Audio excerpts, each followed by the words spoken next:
Europe 1, 8h35, l'heure de la revue de presse. Avec Natacha Polony. Bonjour Natacha. Bonjour Thomas, bonjour Julie Bonjour. et bonjour à tous. Ce matin, une de vos journaux, on solde les espoirs économiques, géopolitiques, mais pas footballistiques. La dépêche du midi, faites-nous encore rêver. Pour les Bleus, on y croit. Pour les autres, c'est moins sûr. Les Échos, la reprise en panne.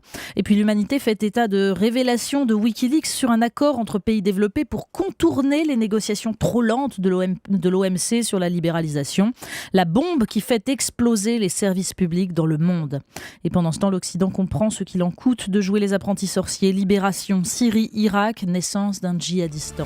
L'affaire Vincent Lambert et ses derniers rebondissements pour commencer. Oui, la décision de la Cour européenne des droits de l'homme est tombée très tard hier soir et peu de journaux ont pu prendre en compte ce dernier rebondissement. Le Figaro en fait sa une, la Cour européenne maintient Vincent Lambert en vie.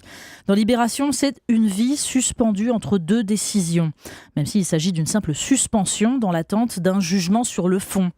Alors bien sûr, il y a ceux qui font entendre de quel côté ils penchent. Le Figaro donne largement la parole aux parents et dénonce la signification du jugement du Conseil d'État pour les familles qui choisissent de maintenir en vie un proche en état végétatif. Étienne de Montetti cite Primo Levi. Considérez si c'est un homme que celui qui meurt pour un oui ou pour un non. Pour un oui ou pour un non, vraiment ? À l'inverse, Didier Rose, dans les dernières nouvelles d'Alsace, parle d'en finir avec une certaine peine de vie. Mais dans la Croix, Dominique Quignot souligne combien ces rendez-vous juridiques n'apaisent en rien le drame. Celui de parents qui ne peuvent se résoudre à la mort de leur fils, celui d'une épouse qui, depuis des années, accompagne un homme dont elle juge que prolonger artificiellement la vie représente une trahison à son égard. Cependant, le plus intéressant est sans doute la série de contributions sur le site Figaro Vox, car ils sont représentés en fait toutes les options idéologiques.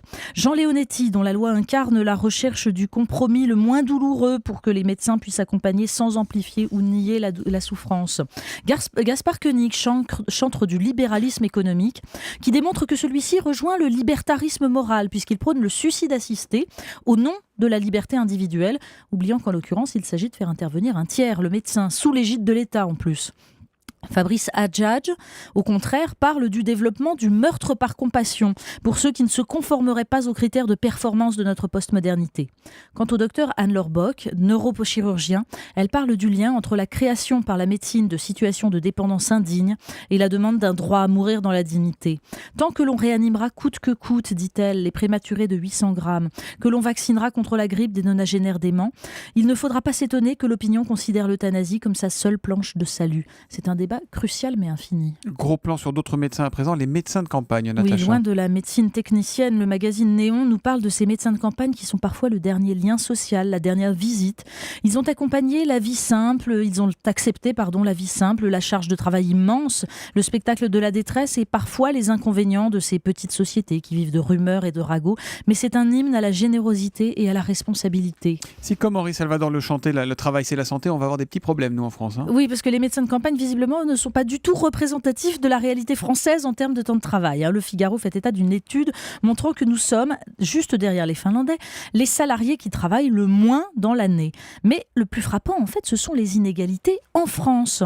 Entre le personnel à temps complet des services non marchands, entendez fonctionnaires et salariés des cliniques privées ou de l'enseignement privé, et les salariés de l'industrie, eh bien l'écart est de 4 semaines par an. Les indépendants, eux, travaillent 43% de plus que les salariés à temps complet. Eux, les indépendants, sont au 4e rang européen des plus gros travailleurs. La France a la passion de l'égalité, mais c'est seulement dans les discours, visiblement. On parlait avec Anne Le Gall à l'instant des insecticides, des produits phytosanitaires. Eh bien, il en est également question dans le monde aujourd'hui. Mais oui, et l'article pourrait s'appeler « Il n'y a pas que les abeilles », il pourrait aussi s'appeler « Message à la FNSEA ». Le Monde raconte comment des chercheurs ont démontré que les pesticides, notamment de dernière génération, sont responsables d'une hécatombe chez les insectes, sans que cela ne semble affoler les autorités sanitaires qui se contentent de considérer qu'il n'y a pas d'effet négatif visible des pesticides sur l'homme. Certes, les cancers environnementaux mettent des années à se révéler, mais l'absence d'insectes, elle, pourrait avoir des conséquences beaucoup plus rapides. On termine avec un point technologie. Mais oui, vous vous êtes sans doute demandé à quoi pouvaient servir les drones domestiques, ces petits trucs qu'on peut maintenant acheter. Deux suggestions. Dans Néon, on apprend qu'en Angleterre, les gros dealers utilisent des drones à caméra thermique qui repèrent les lampes servant aux petits consommateurs à faire pousser leur cannabis et ils viennent ainsi piller la récolte. Et puis dans le canard enchaîné, ce sont les drones anti-grève en Afrique du Sud. Alors ils sont surnommés skunk, ça veut dire putois.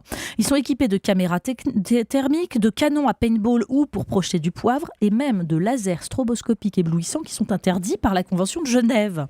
Alors certes, en Afrique du Sud, la police en général tire sur les manifestants à balles réelles et fait des dizaines de morts. Mais là, comme dans tous les domaines, en fait, le progrès est une notion très relative. La revue de presse de Natacha Polony tous les matins à 8h35 sur Europe 1. À demain, Natacha. Merci.